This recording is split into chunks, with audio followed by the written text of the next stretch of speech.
For me, right, how I understand it, that club is just a subsidiary of Gourmet Club.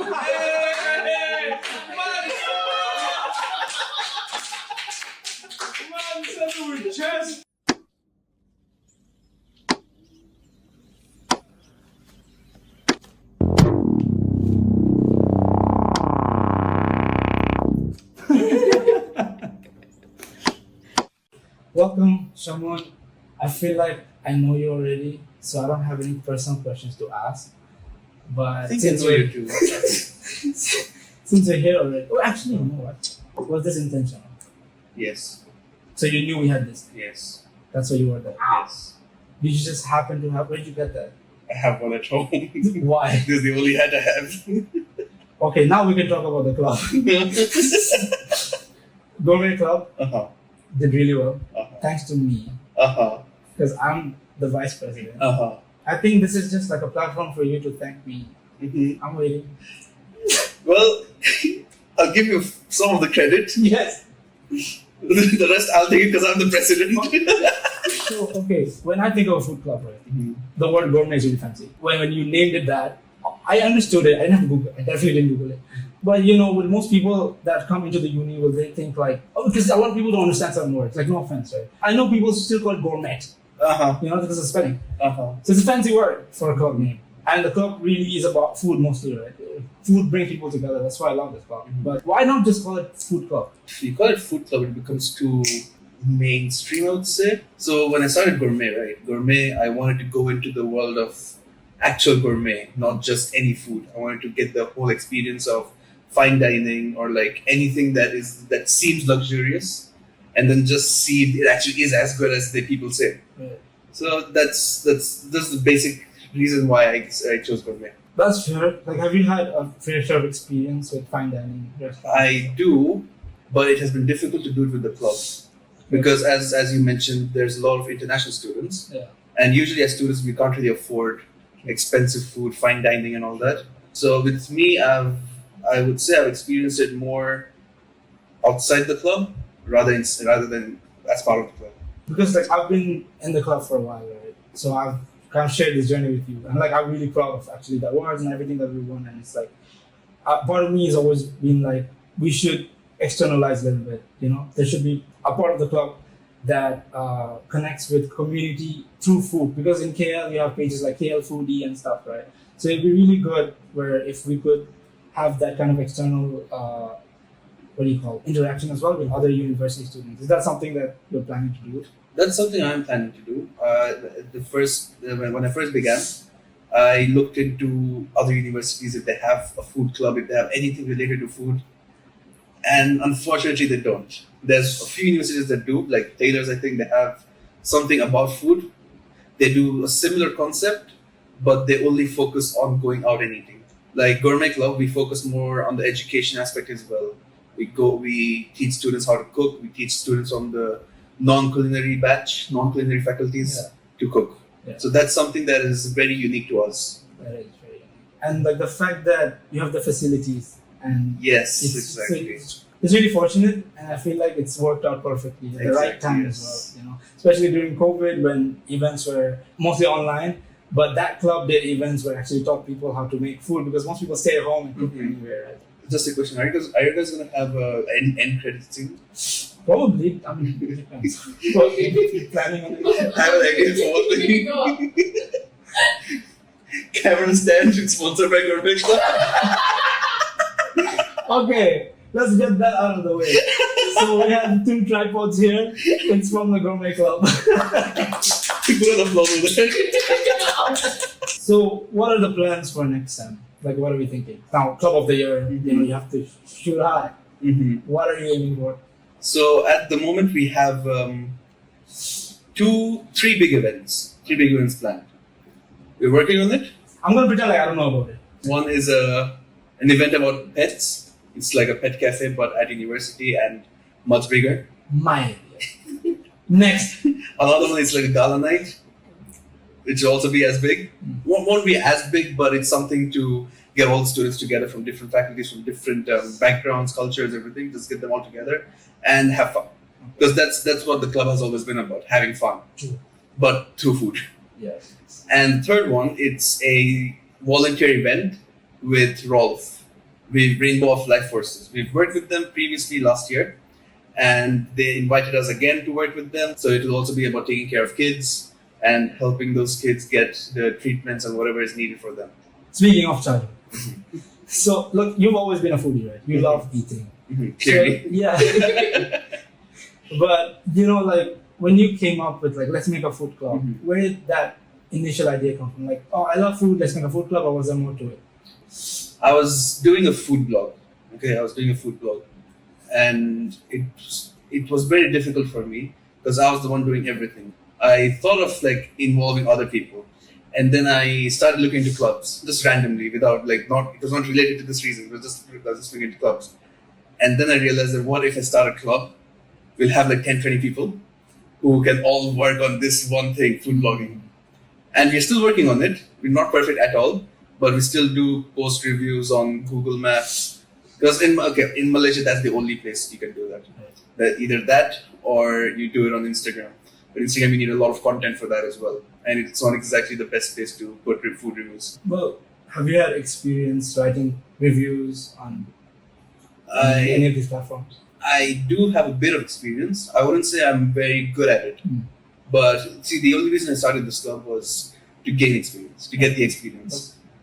And university is the best place to get experience with anything, because you have students from different faculties, different backgrounds who probably know much more than you. And once you get into the work life, the environment that you are exposed to is very limited compared to university. So I thought that this is the best place for me to learn and grow, not literally again. Hey man, we don't fat shame here. I do. He has the FS pass. I do too, off camera.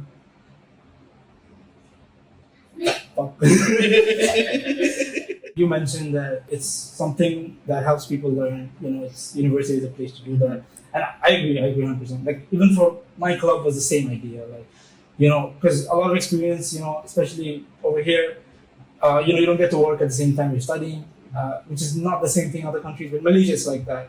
So I felt like a club is a good way to kind of learn on your own, like get out and just get out there yourself. And when a lot of people do it together, it's better. So I think my next question would be, how did you get into doing food reviews? In India, food blogging is a big thing. No matter how cringe it is, it's extremely cringe. Like actual website blogs? No, it's still vlogging, I would say. Vlogging and blogs. So blogs are less common, but I still looked into a few. And vlogging is very common in India. People just start anyway. They go to any restaurant. They're like, "So guys, we will be cooking. We will be seeing how these guys cook this." See, it's a very big thing, but it's like there's too many of them. So I was like, "What will make me stand out?" Okay. Take it in Malaysia. In Malaysia, the thing that stands out is the TikToks. Malaysia, Malaysia with food is basically just trends. They only go for trends. They don't. Cute places, trends. Like they have alpacas in the cafe. Yeah, exactly. Alpacas in the cafe. They have lizards at the cafe. Dude, there was this thing that the fries thing. They had fries and they had the bottles. Yeah. Bro, what was that? But there was like this huge line, which blows my mind. Every time I go Bukit Bintang, I think most of you guys know about this. There's like this long ass line for a place where they just serve fries, and it's the way they serve it. That's the only service where it's like they have all these sauces dripping down. I don't know what they're looking at. See, again, I would say it. In India, we have like tens of those restaurants on one lane. Yeah. That just the fries thing. It is big there with more variety. We have like fries with chicken, with fries with like Maggi, like hard Maggi, like uncooked. It's amazing, honestly. It's amazing. Okay. We have fries with not beef because beef is banned in India. You want to get into that? Indians have no beef. Indians don't have beef. Yeah. Yes. Yeah, I mean, but you've traveled to it. Like, you haven't just tried food in India. So I think it makes you slightly more qualified in a sense. Right? So, like, you've tried Indonesian food because you've lived there for a while. Mm-hmm. What would you say is the unifying factor? Because, over here, Malaysia is very diverse. Mm-hmm. So there's like different food items and all. What would you say is like the one thing that's like, or the one kind of dish that like goes everywhere? even culturally speaking? I would say the South Indian food over here. Okay, so I'm from Mumbai, so it's not part of South India. So in South India, whatever food you get there, you get in Malaysia, because the Indians over here are South Indians, are Tamils, I would say, and there are some others as well, like Punjabis and all, but most of them are South Indians. So the food in South India is the same over here. I would say with a bit of like the Malaysian twist. By Malaysian twist, you mean MSG, Yes. Sweet. soy sauce? Yes. Just the shit part. The shit. See, There's a lot you of said, Malay food dissing in this podcast. see, you said that Malaysian food and Indonesian food are similar. No, they are not. Yes, They are not. Okay. I vouch. This is something we talked about in the previous podcast as well. Because the president was Indonesian, and I was telling her how Indo food is better than Malay food. And she was trying to be very political about it. You come in, someone comes in like, fuck that, Malaysian food sucks. It does suck. Gourmet Club president said it, guys. You gotta believe it. What is your pet peeve food? Malaysian rendang. Malaysian. Oh, this has beef with Malaysian. I thought Indian though. Malaysian rendang has beef with me. You're in your last semester, you're almost done. You're doing internship. Mhm. We're gonna talk about that in a bit. Mhm. But you're studying finance, Mhm. and you love food, and you're in a food club. Mhm. How does that work? You know when you love something, and when you're studying something, right? These two are very different worlds. You mix them up together, you get another different world there. Fair point. But this one guy, I know, okay, he's doing I don't remember what he studied, but he has a software development company. Okay. He also has a fashion company, like a fashion school or something, which is like two different worlds. What's his name? Pull him up. I actually don't know his name. Oh, and I also love the fact when people ask me, like, "Oh, are you part of the faculty of hospitality?" I'm like, "No, I'm a finance student." They're like, "Oh, why are you a finance student? Why did your finance student start Gourmet Club?" Why didn't you One get of them- into culinary though? Ever consider that? I did. Okay. I did. There were a few reasons. One of them being that it's you have to serve alcohol, you have to learn about alcohol and all that. There's the non-halal aspect of culinary side. Yeah. I mean, I'm sure there are universities that can go without that. Mhm. But this was back in like 6th, 7th grade, where I was like, oh, never mind. I'll just go with something else. I mean, but then when it comes to that kind of a topic, right, where it's like you get a certain demographic that eats non-halal foods and demographic that eats halal food. Because in the Gourmet Club, right, in a club like that, you're catering to a major audience, food in general. Mhm. So how does that work when you have a crowd that wants to go to like haram, non-halal haram restaurant? People in the restaurant just finding shit. So yeah, we go to a non-halal restaurant, but most of the outings have to be halal, right? Mhm. So how do you tackle that? Most of the people that I knew when I started the club, they were for the halal aspect only. But then once the club grew, we got more people in, got a lot of Chinese people in. Surprisingly, because the committee is very non-Chinese. There's no Chinese people in the committee. Yeah. Now we have. So diversity. We had one black person as well. So do you introduce yourself as Indonesian or Indian? Depends on who I'm talking to. Okay. So if I'm talking to non-Indonesians, I'm like, I'm Indian. Of course. If I talk to Indonesians, I'm like, I'm Indonesian. And they get hella confused. I love this confusion. Well, you picked up some Indo, right? Or Yes. like Malay. Indo. Or is it the same to you as well? It's not. It's not. It sounds like the same to me. It's a nasal voice. Give me your best Indo impression. Whenever someone speaks in Indo with me, I just go, Gak bisa bahasa Indo. Gak bisa. Yeah. What's that? I don't speak Indo. But in Indonesian. I had to do that. Dude, I was in Saudi and this plumber used to come in and he used to like fix stuff, pipes and stuff, and he would be like, he'd tell, Plumber. and he would be like, he'd speak to me in Arabic, and I was like, man, Arabic. He's like, you just said you don't know Arabic in Arabic. But what else unites people other than food? And this is very related to your background. Indian movies. How much Indian movies do you actually watch? I don't watch much. What the hell, man? Yeah, I think I watch more Hindi movies. Yes, than I'm you. sure you do. Yeah, but like that really connects me because I know Arab books. Yeah. They watch Hindi movies. They know the words. They know that thing. Can it be? Have you ever considered like an event or something like that that would include another form of entertainment, not just food? I have considered a movie night, but not an Indian movie night. Now that you mentioned it, was actually a good idea. I'm the brains of this club, and that club, and this club. I'm the heart. Aww. These are the good cop in the club. I'm the bad cop, technically. I'm the goodest cop. Like, Shamu's the kind who's like super considerate. He's like, oh, you can't make it, that's okay. I'm like, if they can't make it, why the fuck are they in the club? There's this thing that I would want to bring up because we faced this, right? When you have an event or you have a community you've built in the university, other clubs, this is not to all other clubs. It's about building a community together. It's not about like, oh, you're doing similar event to us, or like this like jealousy or like certain things, you know. This is a hot topic, I guess. I don't know if you want to talk about it. I'm free to talk about it.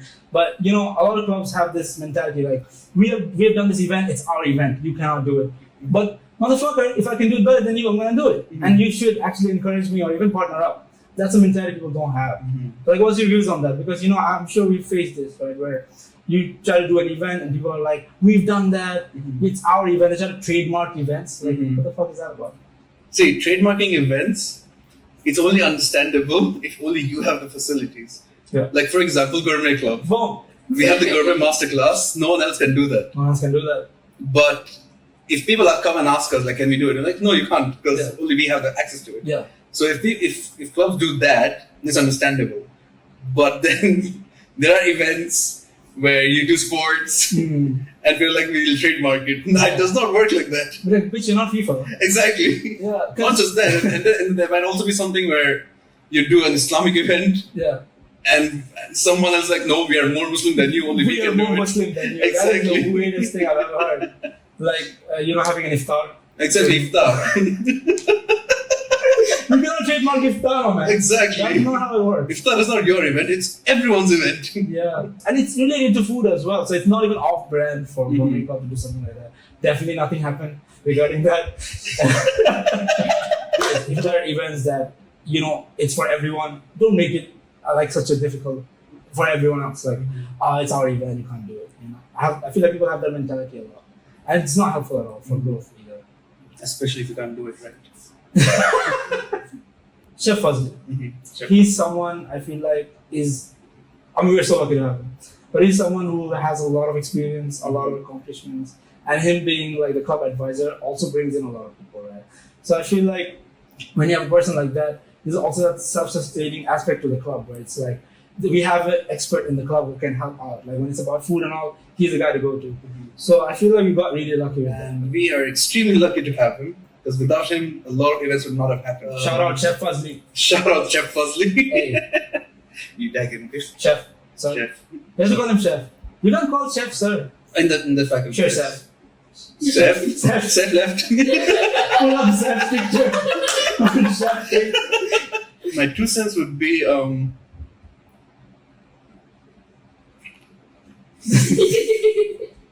Bro puts down 2 cents. oh, I should have done that. I'll put it for you. Thank you. Do I do this? Yes. My 2 cents would be Wow, bro didn't even bother. He was like, you guys don't have an expert? Sucks to be you. Well, if you weren't a finance student, or an actuarial student, or an accounting student, what would you rather be? Like, which direction would you go? Take your time, man.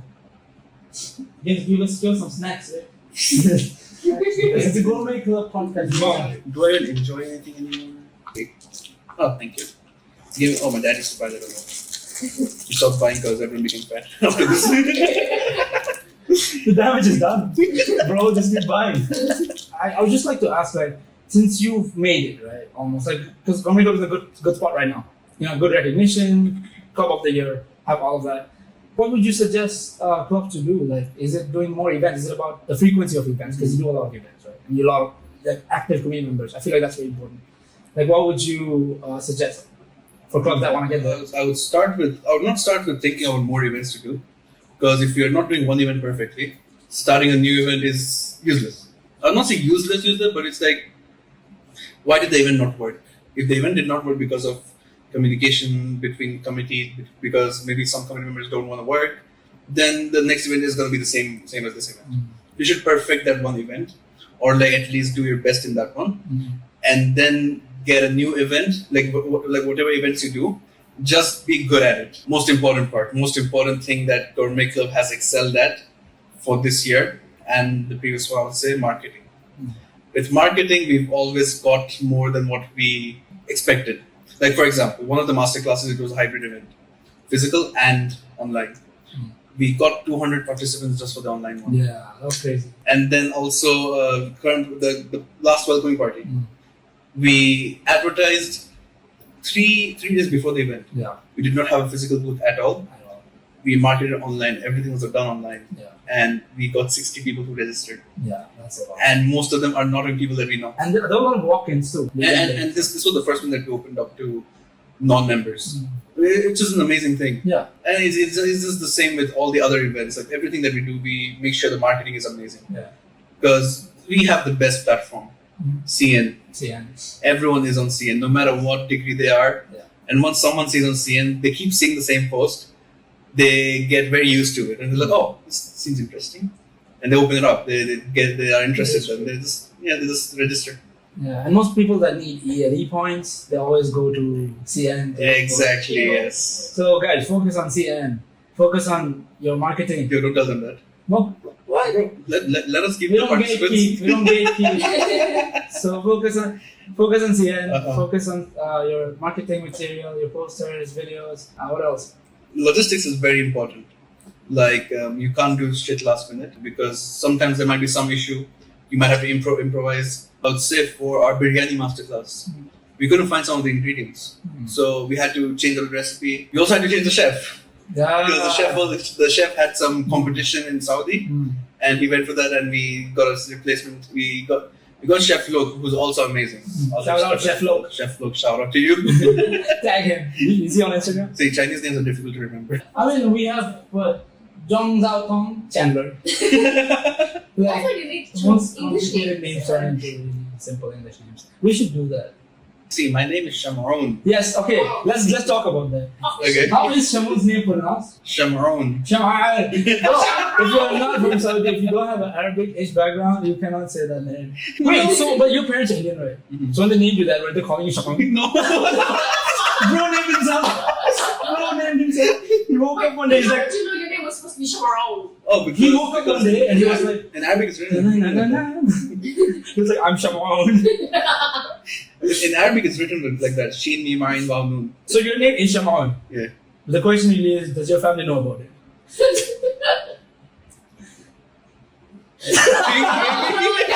Call your dad, bro. Call him right now. Dad, this is Shamoun speaking.